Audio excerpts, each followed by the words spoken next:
లో వోల్టేజీ సమస్యలు నివారించేందుకు రాష్ట్రంలో నూతన సబ్స్టేషన్లు నిర్మిస్తున్నామని విద్యుత్ శాఖ మంత్రి గొట్టిపాటి రవి అన్నారు.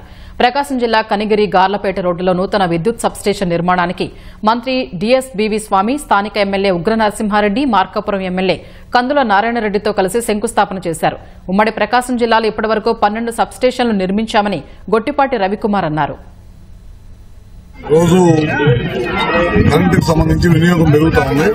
దానికి తగ్గట్టే డెవలప్మెంట్ కూడా చేయాలి. అందుకని సబ్స్టేషన్స్ నిర్మాణం చేస్తా ఉన్నాం. కూటమి ప్రభుత్వం అధికారంలోకి వచ్చిన తర్వాత మొదట 45,000 అగ్రికల్చర్ కనెక్షన్స్ ఇచ్చాం. మళ్ళీ ఒక 25,000 అగ్రికల్చర్ కనెక్షన్స్ ఇచ్చాం. పీఎం సూర్య గారు మన ఇళ్లమైనా మనమే కరెంటు ఉత్పత్తి చేసుకుని ఇబ్బంది లేకుండా ఉండటం కోసం అదొక సిస్టమ్ తయారు చేశాం. ఇప్పుడు ప్రతి కాన్స్టిట్యున్సీలో కూడా 10,000 కనెక్షన్స్ ద్వారా ఇళ్లమైన కరెంటు సూర్య గారి ద్వారా పెట్టమని చెప్పాము.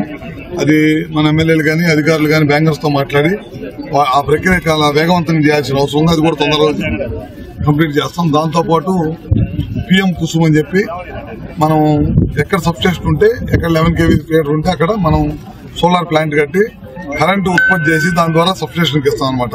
కరెంట్ లాసెస్ తగ్గించడం కోసం ఈ కార్యక్రమాలన్నీ చేస్తాం.